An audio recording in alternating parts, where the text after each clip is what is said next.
마틴 루터는 1483년 11월 1일에 독일 이스레펜에서 출생을 합니다. 아버지는 광부였고 또 어머니는 독실한 신자였습니다. 넉넉지 못한 집안이었지만은 자녀 교육에 열정이 있어서 이 부모들은 루터를 어릴 때부터 학교에 보내면서 자녀 교육에 힘을 쏟았습니다. 그래서 중고등학교까지를 고향에서 마치게 된 루터는 18살 때 유럽에서 제일 이름 있는 엘포르트 대학에 입학해서 철학을 전공하게 됩니다. 그래서 1503년에 문학사 학위를 거기에서 받게 되고 아버지 한스 루터의 희망에 따라서 법학을 전공하다가 결국은 그 법학을 끝내지 못한 채 어거스틴파 수도원으로 들어가게 됩니다.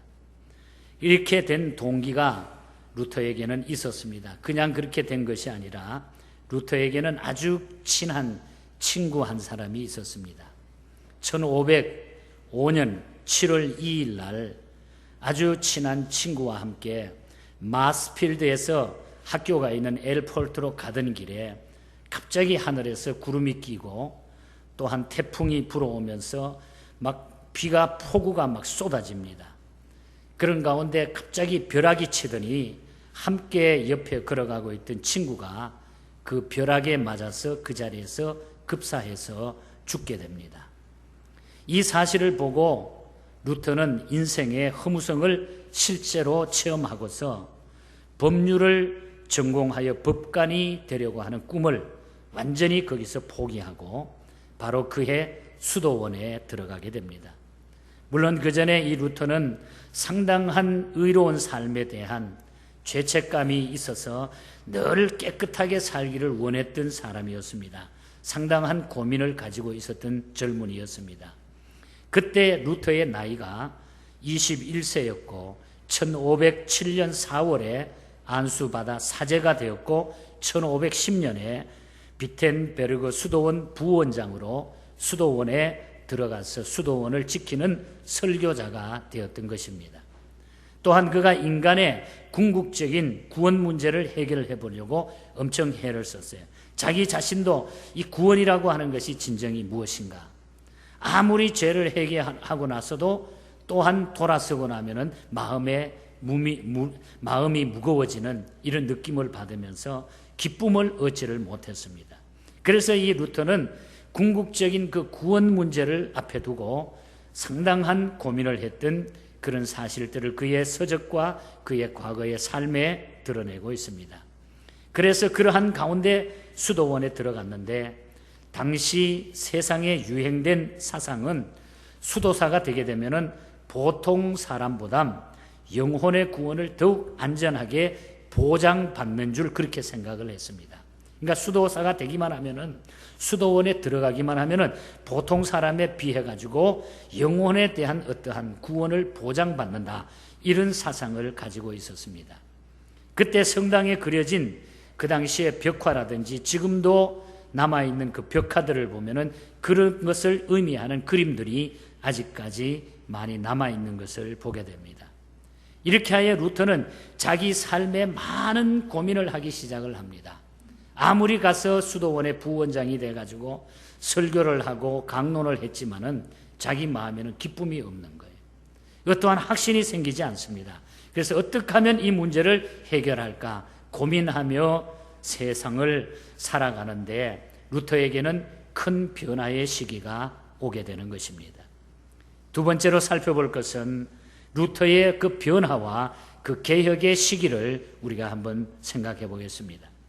루터는 이러한 불안을 해결하기 위해서 수도원에 들어갔지만은 기대한 대로 마음의 안정을 얻을 수 없고 고통과 불안은 더욱 심각해졌다고 하는 것.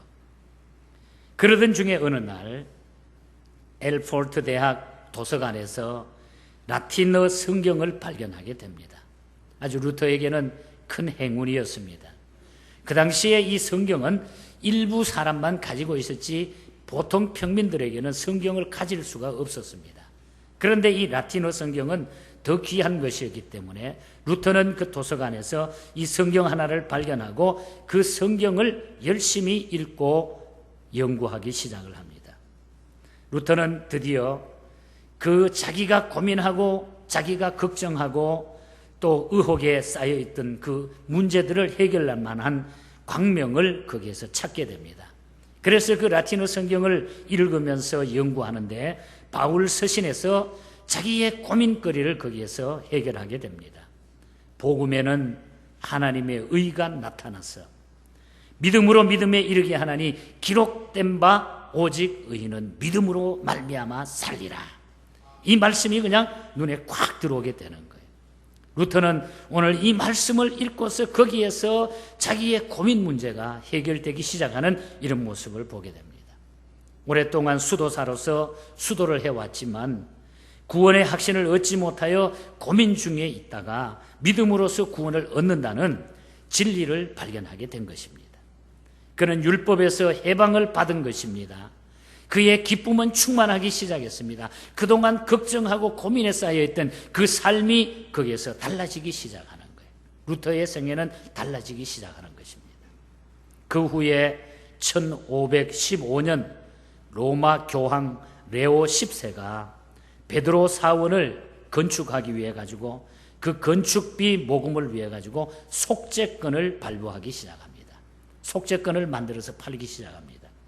이 속죄권을 사게 되면은 지금 살아있는 자의 죄도 용서받을 뿐만 아니라 이미 세상을 떠난 사람이라도 연옥에서 천국으로 갈 수 있다. 이렇게 선전을 하면서 속죄권을 만들어 가지고 돈을 받고 막 팔기 시작을 합니다. 많은 사람들이 거기에 혹해 가지고 많은 사람들이 그 속죄권을 사기 시작했습니다. 성경에는 이런 말씀이 절대 없습니다. 속죄권을 사서 우리의 죄가 사함받는다고 하는 것. 내가 속죄권을 돈 주고 삼으로 말미암아 지옥 가던 사람이 다시 천국으로 간다는 이런 얘기는 전혀 없습니다. 복음의 이런 진리를 찾아볼 수가 없습니다. 이런 잘못됨이 로만 캐톨릭에서는 계속되었던 것입니다. 그때 마침 존 타젤이라고 하는 사람이 속죄권을 팔기 위해 가지고 비텐베르그를 향해서 오고 있을 때에 루터는 그 속죄표 반대 설교를 하면서 속죄권의 효력을 밝히기 위한 토론회를 열고 확신에 찬 태도로 어떤 거기서 그냥 토론의 경쟁을 벌이기 시작합니다. 이거는 잘못된 것이다. 그때 그 말을 했을 때 많은 사람들은 이 루터에게 그냥 두지 않겠다고 협박과 공갈과 이런 일들이 루터에게는 있기 시작을 합니다. 상당한 위험을 느낀 이 루터입니다. 이때부터 이 루터는 오늘 읽어드린 본문 로마서 1장 17절을 중심해가지고 우리가 의로워지는 것은 복음을 믿음으로 되는 것이지 예수를 믿음으로 되는 것이지 속죄권을 사는 데 있지 않다고 강조를 하게 됩니다. 철저하게 믿음으로 확신에 찬 주장을 루터는 하기 시작을 하죠. 이때부터 확신을 가졌고 비진리에 대하여 바로 세우기를 원했던 것입니다. 루터의 생애에는 새로운 삶이 새로운 빛이 비춰지기 시작했습니다. 반면에 그 길에는 고난도 함께 따르기 시작했다고 하는 사실을 우리는 기억하게 되는 것입니다. 이것이 루터의 생애의 변화된 과정이었습니다. 그 다음에 루터가 종교개혁을 단행하면서 중요했던 것은 95개 조항의 조항문을 만들어 가지고 이걸 갖다가 비텐베르그 대학에다가 붙이고 이것을 가지고 그들과 토론하며 싸움을 했다고 하는 사실입니다.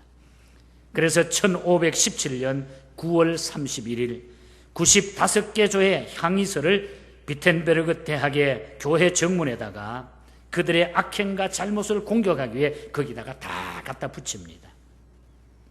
당시 대학에서 어떤 논제를 걸고 토론할 때와 같은 방법으로 이 루터는 95개의 문제를 제시하고 토론을 하려고 했지만은 이 토론의 그 제안에 응하는 자가 한 사람도 없었습니다. 그만 토론을 하지 못하고 말았습니다. 그러나 그 제안이 얼마나 강력했는지 2주일 내에 독일 전역에 이 루터가 만든 95개 항이 다 퍼져나갔어요. 그리고 3주일 내에 구라파 각 나라에 이것들이 다 알려지게 되는 것입니다. 그 95개 조의 대의를 말하면, 간추려서 말씀을 드리면 다음 몇 가지 말로 우리는 그 95개 항의 얘기를 우리가 간추릴 수가 있습니다. 첫째는 속죄표라고 하는 것은 하나님의 징벌을 없이 할 수 없고 교회의 징벌만 얻게 할 수 있을 뿐이다. 그러니까 하나님 앞에 어떻게 그 속죄표가 우리가 하나님의 징벌을 그 속죄표가 대신할 수 있느냐, 그거는 절대로 잘못된 것이다. 그러나 교회 안에 어떤 질서를 위해서는 그것이 사용될 수 있지만은 하나님의 징벌을 할 수는 없다. 그리고 속죄표는 죄를 사할 수 없는 것이다. 분명한 것이죠. 이걸 밝히는 것입니다. 그리고 속죄표는 죄인이 의당히 받을 형벌을 없이 할 수 없다. 내가 개인이 잘못했을 때에 잘못을 그렇게 많이 범해놓고 속죄표만 사면 내 죄가 사해진다. 이거는 있을 수가 없다는 것이죠. 그 당시에는 이 죄를 범하고 잘못하면은 돈을 가지고 가서 신부에게 고해 성사를 하게 됩니다. 동전을 가지고 돈을 가지고 신부 앞에 가서 그 돈을 돈개에다가 넣는 순간에 그 돈이 땡그랑 하면서 소리를 내면서 떨어지는 순간에 자기의 죄가 사해진다. 이것이 그 당시의 상예였습니다. 어떻게 죄를 짓고서 속죄표를 통해 가지고 어떻게 내가 받을 형벌을 내가 사함받을 수 있느냐, 할 수 없다는 거지. 그리고 연옥에 있는 영혼에게 속죄표가 무관하다는 얘기. 지옥가에 있는 연옥에 있는 영혼이 어떻게 속죄표를 돈 주고 산다고 해가지고 그 영혼이 천국으로 옮겨갈 수 있느냐, 있을 수 없다는 얘기죠. 지금도 그 잔재가 캐톨릭에는 그대로 남아있는 것을 여러분은 아실 것입니다. 죄를 참회한 신자가 하나님께 사죄함을 이미 받았으므로 속죄표는 아무 소용이 없다. 우리가 예수 그리스도를 믿음으로 구원받고 믿음으로 죄사함 받았을 때에 이미 속죄표는 다 지나갔다는 얘기죠. 필요가 없다고 하는 이 사실입니다. 그리고 교황은 예수 그리스도의 공로나 성도들의 공로를 살 수 있는 권리가 없다고 하는 얘기입니다. 사람일 뿐이라 그 말이죠. 교회의 징벌만 할 수 있는 어떤 권리가 있을 뿐이지, 바로 교황이 어떤 성도의 또한 그리스도의 그 공의를 어떻게 그 교황이 그걸 대신할 수 있느냐, 할 수 없다는 얘기죠. 이러한 내용들이 95개 조항에 들어있는 중심적인 내용이었습니다. 성도 여러분, 여기에서 과거에 수도원 생활을 할 때에 율법주의 밑에서 고민해온 루터의 심정을 우리가 깊이 생각해 볼 수가 있습니다. 얼마나 고민했을까? 저는 목회자 한 사람으로 이 심정을 한번 헤아려 봤어요. 얼마나 고민했을까? 그 루터의 큰 고민을 우리가 볼 수 있어요. 진리를 알고 나서 그 진리가 아니었을 때에, 아닌 것을 따라간다고 했을 때 그 고민이 어떻게 했을까? 수도원의 금욕 생활이 그를 고민하게 만들었습니다. 수도원의 성결 고행의 생활에서도 속죄받은 기쁨을 그는 얻지 못했습니다. 그가 어린 시절에도 하도 그 속죄에 대한, 구원에 대한 것을 갈망했기 때문에 잘못하고 나면 또 신부에 가서 고해성사하니까 하루에 너무너무 자주 가니까 그 신부가 야 이제 너 그만 오너라 그렇게 얘기까지 했어요. 그 정도로 굉장히 깨끗한 삶을 요구하고 원했지만은 속죄권 가지고 해결이 안 됐다는 얘기죠. 그 후 그는 위대한 발견을 하게 됩니다. 양심의 평정을 주고 자신의 심각한 죄악감을 치료해 주는 것은 어떤 금욕중이나 성결된 행위나 고행으로 될 수 없고, 다만 하나님께서 주시는 무조건적인 은총으로 그것이 가능하다 하는 것을 깨달은 거예요. 하나님께서 주신 무조건적인 은총, 하나님의 은혜가 아니면은 우리가 구원받지 못한다고 하는 것, 하나님의 은혜가 아니고는 그 일을 감당할 수 없다고 하는 것. 여러분, 우리가 예수 믿는다고 하는 것, 우리가 믿음을 가지고 산다고 하는 것은 하나님의 은혜가 아니고는 할 수가 없어요. 인간적으로 아무리 우리는 노력을 해도 그는 내 공로로 할 수가 없는 일입니다. 하나님이 은혜 주시지 않으면 이 자리에 앉아있는 분들 가운데서도 멀어질 수가 있다는 얘기, 하나님의 은혜가 아니고는. 그래서 루터는 그것을 발견하고 그 문제를 해결했기에 너무너무 감사하고 감격하고, 그래서 그가 할 일이 생겼던 거예요. 생명도 아끼지 아니하고 이 진리를 지키려고 그 모든 세계를 향해서 그는 엄청난 바위와 같은 그 바위를 결안으로 바위를 치고자 하는 이 심정으로 그는 나가고 있는 겁니다. 자, 그러면 루터가 그 가운데 개혁했던 그 개혁 사상 아주 중요한 세 가지 내용이 거기에 있는데, 이것이 바로 오늘 우리 기독교의 핵심되는 진리가 되는 것입니다. 그가 개혁한 세 가지 기본 원리를 우리가 찾아볼 때, 첫째는 성경은 신앙과 행위에 단 하나밖에 없는 정확하고 흠이 없는 표준이 된다고 하는 거예요. 하나님의 말씀에 대한, 이 말씀이 우리 생활의 표준이고 우리 신앙의 행위고, 이 말씀이 우리의 모든 것을 결정하고 우리를 인도하는 것이 하나님의 말씀의 권위가 최고라고 하는 것, 이것이 첫 번째예요. 이것이 우리 기독교에서 가장 중요한 진리죠. 그런데 이때까지 어떻게 했습니까? 성경 위에 교회가 있었어요. 로만 철치는, 개도리가. 지금도 마찬가지. 성경 말씀보다 교회의 권위를 훨씬 앞세우는 것을 봐요. 교황의 권위가 성경 위에 있는 것을 우리는 알게 돼요. 교황이 정권을 행사하게 되었지만 이것이 잘못되었다고 하는 것을 아주 강조하는 거예요. 우리 기독교는 성경이 우리의 스탠다드예요. 스탠다드. 우리의 삶의 모든 것의 중심이요, 모든 것을 이끌어 나간다고 하는 것. 아무리 교황이 권리가 있다 하더라도 성경 원리에 어긋나는 것은 잘못이라고 하는 것을 밝히고 있는 것입니다. 뿐만 아니라 성경의 깊은 뜻을 해석할 때에 공개하지 않고 비밀리에 몇몇 특권자들이 독점 해석하는 것을 이 루터는 반대했어요. 그 당시에는 전설이라든지 어떤 개인적인 체험을 아주 중요하게 해가지고 성경 외에 거기다가 집어넣어요. 지금도 로만 캐톨릭에서는 외경이라고 하는 것을 덧붙여놓고 개인적인 체험적인 이야기를 성경으로 같이 읽으면서 그들은 지금 은혜를 나누고 있습니다. 이것을 반대한 거예요. 성경이 우리의 표준이라고 하는 것, 이것이 가장 중요한 진리라는 거예요. 여기에 입각한 루터의 개혁운동이었다. 그 다음에 또 하나, 두 번째는 이신득이가 루터의 개인 개혁 정신의 둘째 원리라고 하는 것, 믿음으로 의롭게 된다. 믿음으로 구원받는다. 여러분 그렇게 믿으십니까? 믿음으로 우리는 구원받는 거예요. 속죄표, 돈을 내고 내가 구원받는 게 아니라는 거. 오직 믿음으로만 구원을 얻을 수 있고, 이 믿음도 인간의 어떤 의나 노력이 아니라 믿음까지도 우리 하나님의 자유의지로 주시는 무조건 은총으로 인간을 하나님께서는 구원해 주신다고 하는 거. 그러니까 내 마음대로 안 되는 거예요. 하나님이 선택하시고 예정하시고 불가항력적인 은혜로 우리를 이끄신다고 하는 거, 이걸 우리가 알아야 돼요. 그래서 내가 구원받은 것은 너무너무 귀한 일이에요. 내가 하나님의 자녀가 됐다고 하는 거 너무너무 귀한, 아무나 못 되는 겁니다. 하나님이 은혜 주셨기 때문에 우리가 하나님 앞에 이 구원의 은총 속에 살고 있다고 하는 것입니다. 이것이 빠져있기 때문에 로만 캐톨릭에서는 이게 아니에요. 선행을 해야 되고 어떤 일을 해야 되고, 그러니까 좋은 거 보세요. 요즘 얼마나 강조합니까? 좋은 일만 하면, 그러니까 겉보기에는 좋지요. 세상의 어떤 도덕적인 윤리적인 일들을 봐서 좋지요. 다 좋지요. 그러나 그거는 구원과는 관계가 없는 것입니다. 구원과는 관계가 없는 거예요. 오늘 우리는 하나님 앞에 분명한 구원에 대한 확신을 우리가 가져야 된다고 하는 것.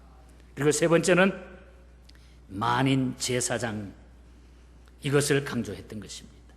수도원에 신분한 노동하는 일꾼이나 또 무식한 자나 유식한 자나 부한 자나 또 가난한 자나 하나님께 고백하고 용서받을 수 있는 권리는 같다는 얘기죠. 그 당시에는 차별이 엄청 많았어요. 그래서 성경을 갖는 것도 아무나 못 갖고 일부 고위에 있는 이 사람들만 성경을 읽고 성경도 마음대로 평민들은 읽지를 못했습니다. 그러니까 구원받는 것도 전부 구별을 했다는 얘기죠. 하나님 앞에는 누구나 똑같다고 하는 것, 누구의 특권도 아니요 오직 신앙으로만 가능하다고 하는 사실을 이 루터는 개혁을 한 것입니다. 여기에 천국 열쇠를 가진 베드로나 또 성모 마리아나 신부가 보증자가 중보자가 될 수 없다는 얘기예요. 어떻게 사람이 중보자가 되느냐? 오직 중보자는 바로 우리 예수 그리스도 한 분밖에 없다고 하는 사실, 이것을 우리가 알아야 됩니다. 이것을 루터는 깨달았기 때문에 이 진리를 지켜야 된다. 이것이 바로 종교개혁의 놀라운 불꽃이 튀기는, 하나님께서 승리할 수 있을 만큼 그렇게 인도해 주신 역사예요. 하나님의 말씀을 지키기 위해서. 오늘도 이 세 가지 기본 원리에 어긋난다고 하면은 지금부터 1497년 전에 있었던 것과 똑같은 개혁이 오늘 우리들에게 필요하다고 저는 생각을 합니다. 오늘 우리 기독교, 우리 개혁교회를, 우리는 신교 혹은 개신교를 프로테스탄트라 이렇게 우리가 부릅니다. 신교 혹은 개신교 번역할 때 프로테스탄트라, 이 말은 프로테스트라고 하는 말에서 나왔습니다. 항거한다, 반대한다고 하는 그런 의미를 가지고 있어요. 성경에 잘못된 것은 반대하고 성경에 잘못된 것에 대해서 항거하는 사상을 가지고 있는 것이 바로 프로테스탄트입니다.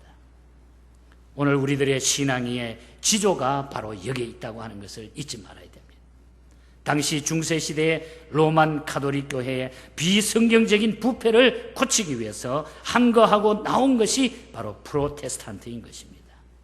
그런데 오늘날 교회를 보면은 하나님의 사랑과 그 사랑에 응답하는 믿음을 강조한 나머지 성도들의 행위나 많은 약점을 다 버리고 있는 거죠. 그러니까 믿음으로만 구원받으면 된다 하는 이것이 또한 오늘 교회 안에서 이것만 강조되다가 보니까 행위에 대한 것은 다 날아가고 없는 거예요.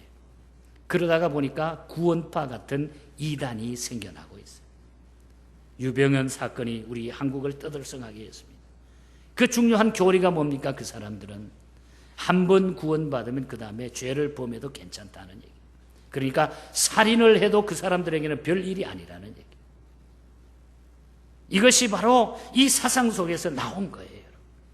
그러나 오늘 우리 기독교는 우리가 구원으로, 우리는 믿음으로 구원을 받지만은 그 다음에 우리는 그 성도의 그 행위가 얼마나 중요한가를 또 강조하고 있는 것을 우리는 야고보서를 통해서 보게 됩니다. 그래서 우리 하나님의 사랑과 공의에 대한 것을 우리가 생각하지 않을 수가 없다는 얘기. 우리 하나님은 사랑인 동시에 공의로우신 하나님이라고 하는 것.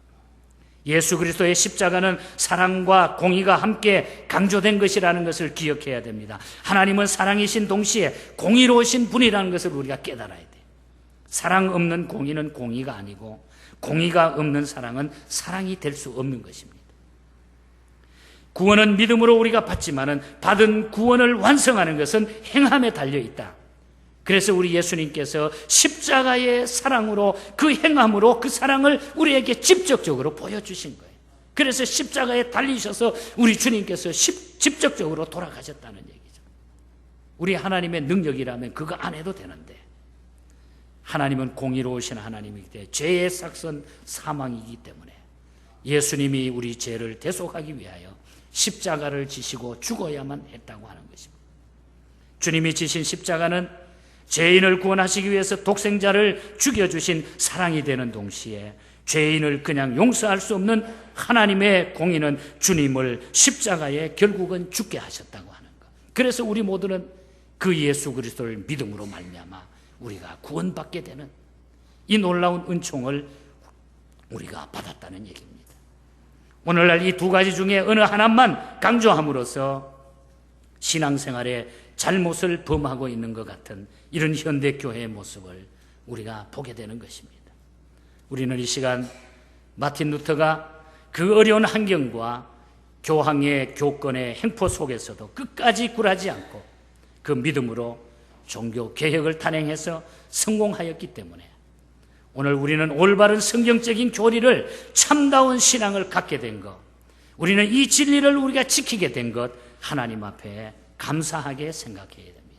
그래서 우리는 매일매일 성경에 어긋나는 나 자신의 신앙생활이 있다고 하면은 반드시 우리는 개혁해 나가야 돼요. 내 가정의 신앙이 성경에 어긋나는 점이 있다고 하면 개혁해야 될 것이고, 교회에서도 비복음적인 요소가 있다고 하면 꾸준히 우리는 개혁해 나가서 건전한 교회 생활을 할 수 있도록 우리가 노력해야 될 것입니다. 이것이 바로 종교개혁 기념주의를 지키는 우리에게 주는 깊은 교훈이라고 저는 분명히 믿습니다. 오늘 이 시대는 적당하게 흘러갑니다. 물질주의로 흘러갑니다. 다 자기 이기주의로 흘러가고 있어요. 얼마 전에 보니까 우리 서울에 서울시장을 한 서울시장으로 있는 박원순 씨가 샌프란시스코에 와가지고 동성애자들이 거기 많이 사니까 거기 와서 무슨 얘기를 하냐면 나는 동성애자를 사랑합니다. 우리 한국에 돌아가서 이것도 입법화시키겠습니다. 입법화시키겠습니다. 또 무슨 얘기 했는지 알아요? 일반 어떠한 종교에서 구원이 거기에만 있다고 강조하는 것을 이것도 법제화시켜서 그렇게 말 못하도록 하겠습니다. 이 말은요, 우리 구원이 기독교의 예수 그리스도만이 우리의 구원의 구주가 된다고 하는 이 복음을 외치게 되면 앞으로 벌금을 물리겠다고 하는, 강단을 파괴하려고 하는 사탄의 앞잡이 노릇을 하고 있는 거예요. 얼마나 무서운 얘기입니까? 여러분.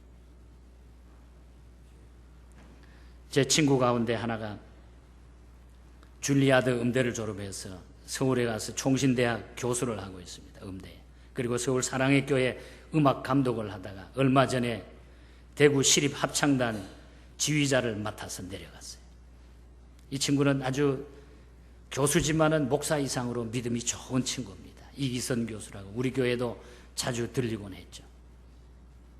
이 친구가 배우고 가지고 있는 그 신앙가 속에는 언제나 그 찬양의 기쁨, 지휘를 전공했기 때문에 아주 프로페셔널한 사람이에요. 오케스트라고 뭐고 아주 정말로 잘하는 그런 친구예요. 대구 시립을 맡아가지고 시립합창단에게 계속 성가곡을 불리게 한 거예요. 물론 다른 노래도 불렸죠. 성가곡을 한다고 그래가지고 그냥 불교 쪽에서 그냥 와가지고 난리를 피우고 그냥 시장실에, 대구 시장실에 와가지고 그냥 항의를 하고, 그래도 그 다음에 또 한 거예요, 이 친구는.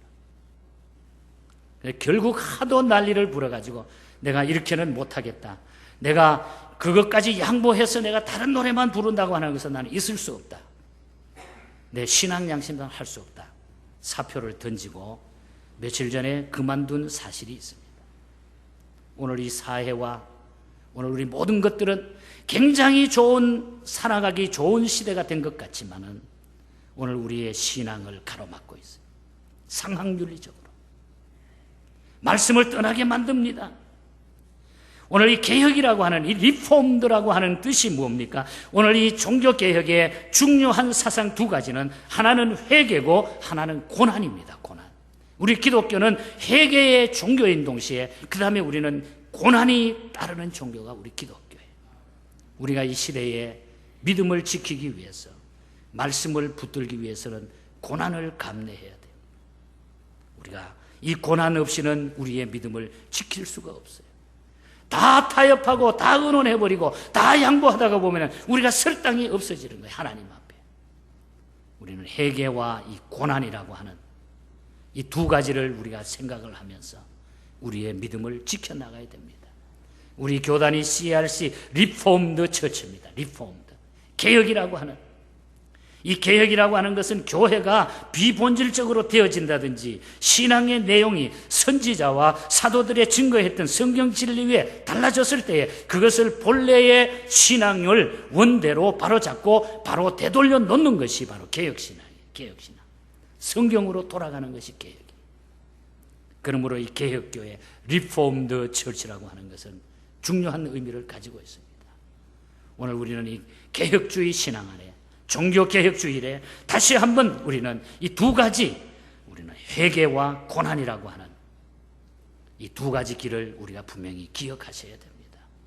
확신과 우리는 이 믿음을 지키기 위해서는 고난도 동반해야 된다고 하는 것, 이 사실을 기억하고 끝까지 이 믿음 지켜서 우리 하나님 앞에 훌륭한 성도로, 승리하는 성도로 바로 설 수 있기를 주님 이름으로 간절히 축복합니다.